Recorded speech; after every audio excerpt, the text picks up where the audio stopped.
friends, how are you all? I hope you all are good and preparing for your KBS interviews very well. जैसा कि मैंने last day KBS से related एक video upload की थी जिसमें मैंने KBS के बारे में पूरी आप लोगों को इन्फॉर्मेशन दी थी कि KBS का लोगो क्या है, उसका विज़न क्या है, मिशन क्या है और उसमें जो लोगो है उसमें जो सेंटेंस लिखा है उस सेंटेंस का मतलब क्या है। तो आप लोगों ने वो वाला सेक्शन आप लोगों ने तैयार कर लिया होगा, ऐसी मैं उम्मीद कर रही हूँ। और आप लोगों ने इंट्रो का सेक्शन भी तैयार कर लिया होगा क्योंकि वो भी मैं करवा चुकी हूँ। आपको डे बाय डे जैसे जैसे मैं करवा रही हूँ, अगर आप लोग वैसे करते जाएंगे तो आप लोग की प्रिपरेशन हो जाएगी और इंटरव्यू बहुत अच्छे जाएंगे, ऐसी मैं उम्मीद करूँगी। बाकी आज जो है रिमेनिंग पार्ट, कल कुछ पार्ट बच गया था क्योंकि वीडियो बहुत ही लंबी हो गई थी और मैं 10 मिनट से अब वीडियो नहीं बनाना चाह रही क्योंकि आप लोग के भी पास टाइम कम है और मेरे पास भी ऑब्वियसली टाइम कम है क्योंकि मुझे खुद भी पढ़ना पड़ता है और आप लोगों को लिए भी वीडियो भी बनानी पड़ती है। इसलिए मैं आज जो बचा हुआ सेक्शन था उसके बारे में आप लोग के लिए वीडियो लेके आई हूँ। कल मैंने कुछ जब मैं पढ़ा रही थी तो मुझे लगा मुझे यहाँ पे जो कितने केवीज़ हैं उसमें थोड़ा सा डिटेल और ऐड करना चाहिए क्योंकि वो भी पूछने वाले क्वेश्चंस हैं, वहाँ से भी क्वेश्चन पुट हो सकते हैं। तो टोटल केवीज़ जो हैं all over India and outside the India वो टोटल मिला के 1252 हैं। आप लोग को बता दूं मैं कि इंडिया के अंदर 1249 केवीज़ हैं। 1249 केवीज़ इंडिया में हैं और 3 केवीज़ आउटसाइड इंडिया हैं क्योंकि कई लोग हैं हमारे इंडिया के जो है फॉरेन में भी वर्क करते हैं और उनके बच्चों को पढ़ाने के लिए भी शायद ऐसा सोचा गया होगा केवी के द्वारा। इस वजह से 3 केवीज़ जो हैं आउट ऑफ इंडिया भी हैं। उन केवीज़ में पहला केवी जो है वो काठमांडू नेपाल में है, दूसरा जो है रशिया में है मॉस्को में, और थर्ड जो है तेहरान में है जो कि ईरान में है। तो पहला नेपाल में है काठमांडू में, दूसरा रशिया में है मॉस्को में, रसिया के मॉस्को शहर में, और तीसरा जो है ईरान के तेहरान शहर में है। तो आप लोग को इसकी भी अपडेट होनी चाहिए, मुझे ऐसा लगा, इस वजह से मैंने इस वीडियो में इंक्लूड कर दिया है कि टोटल केवीज 1252, 1249 इंडिया में है और 3 केवीज आउट ऑफ इंडिया हैं।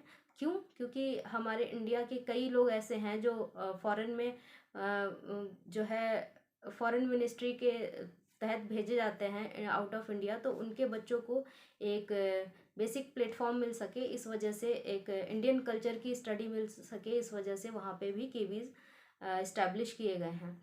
ये आप लोग को अपडेट देनी थी। उसके बाद जो है ये सब मैंने मिशन और विज़न दोनों चीज़ें क्लियर कर दी थी।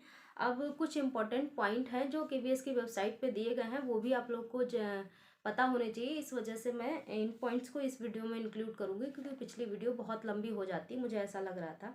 उसमें एक पॉइंट जो है कॉमन टेक्स्ट बुक का सिस्टम है और bilingual study, medium of study bilingual है और कॉमन टेक्स्ट बुक, यानी पूरी जहाँ जहाँ भी केवीज़ है, जितने भी केवीज़ हैं वहाँ पे कॉमन बुक चलती है। ये तो आप लोग को पता भी होगा, बट आप लोग को कई चीज़ें पता होते हुए भी हम तभी बता पाते हैं जब हम उसके बारे में पढ़ लेते हैं, अदरवाइज़ पता होती हुई चीज़ें भी माइंड में उस टाइम नहीं आती हैं।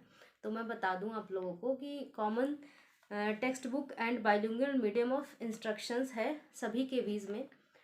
बाइलिंगुअल में आप एक इंग्लिश है और दूसरा आपका जो भी हिंदी या फिर जो भी अदर लैंग्वेज। और केवीएस जो होते हैं वो एफिलिएटेड होते हैं सीबीएसई से मान्यता प्राप्त होते हैं। सीबीएसई की फुल फॉर्म आपको पता होनी चाहिए, central board of secondary education.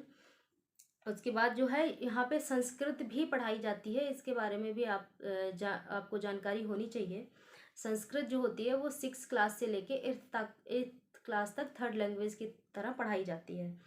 और जो the quality of teaching is kept reasonably high by appropriate PTR means people teacher ratio, यानी जो क्वालिटी ऑफ टीचिंग है वो हाई रहती है क्योंकि वो अप्रोप्रिएट टीचर पीपल रेशियो रखते हैं।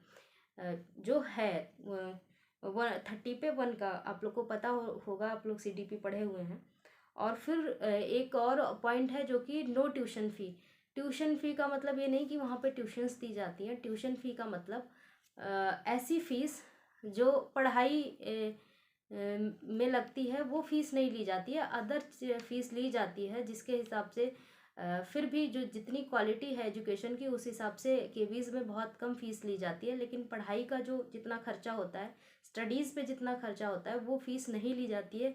किससे नहीं ली जाती है और किससे ली जाती है, इस बात पे डिस्कशन कर लेते हैं।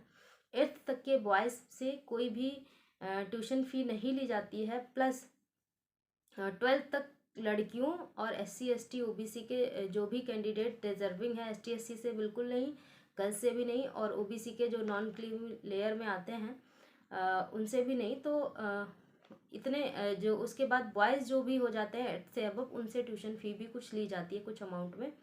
बट 8th तक के बॉयज़ और गर्ल्स और SC ST के कैंडिडेट्स, OBC के नॉन क्रीमी लेयर वाले, इन बच्चों से ट्यूशन फ़ी नहीं ली जाती है, अदर बच्चों से ली जाती है। और जब बॉयज़ 8th से अबव चले जाते हैं 9th 10th 11th 12th में, उनसे भी ट्यूशन फ़ी ली जाती है।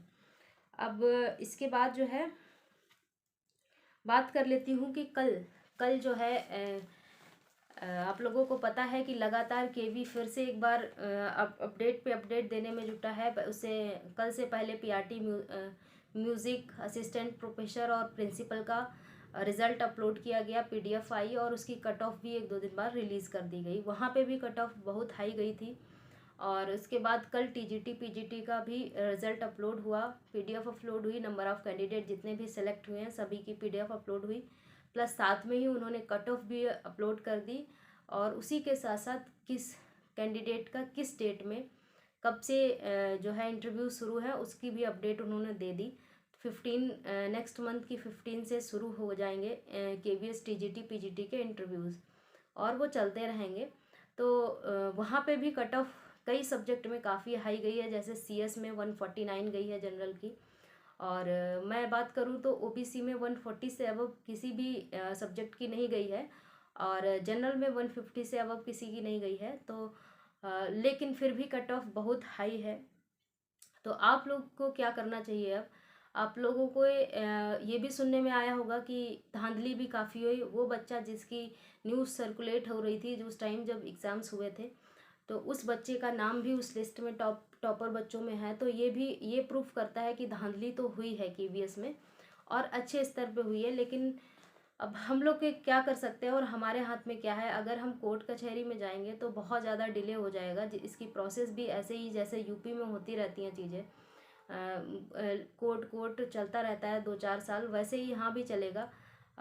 हालांकि KVS का कहना है कि उन्होंने जो है क्योंकि री एग्ज़ाम भी जहाँ ज़्यादा धांधली हुई थी उन सेंटर्स पे उन लोगों ने री एग्ज़ाम भी करवाए थे, उसके बावजूद भी वो बच्चा जिसके न्यूज़ सर्कुलेट हो रही थी उस बच्चे के मार्क्स और उस बच्चे का नाम भी टॉपर्स में है। तो ये एक कैसी जांच हुई या फिर कैसे री एग्ज़ाम कराया गया, इसमें थोड़ा सा डाउटफुल है।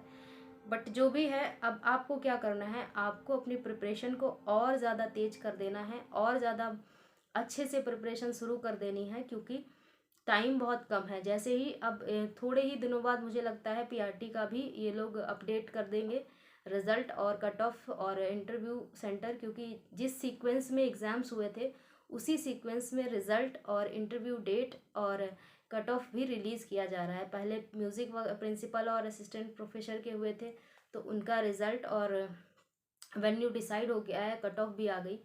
और TGT PGT का उसके बाद हुआ था तो TGT PGT का भी रिज़ल्ट आ गया, अपलोड कर दी गई है, और वेन्यू भी डिसाइड हो गया है कि कहाँ पे उनके होंगे इंटरव्यूज़। अब बारी आती है PRT की, क्योंकि PRT का सबसे लास्ट में हुआ था, आप लोगों को पता है। तो अब जाहिर सी बात है इंटरव्यू भी लास्ट में होगा, तो मेरी ऐसी उम्मीद है कि हम लोगों का इंटरव्यू जो है जून में जाएगा। आप लोग पढ़ाई में बिल्कुल भी, अभी हमारे पास सफिशिएंट टाइम है और हम 1 बाय 1 करके सारी प्रिपरेशन कर सकते हैं, बशर्ते आपको जो टॉपिक मैं करवा रही हूँ उस टॉपिक को आप 100% कर लीजिए। जैसे आपको मैंने बता चुकी हूँ कि डिस्ट्रिक्ट के बारे में, स्टेट के बारे में आपने अच्छे से प्रिपेयर कर लिया होगा, आपने अपना सेल्फ इंट्रो तैयार कर लिया होगा।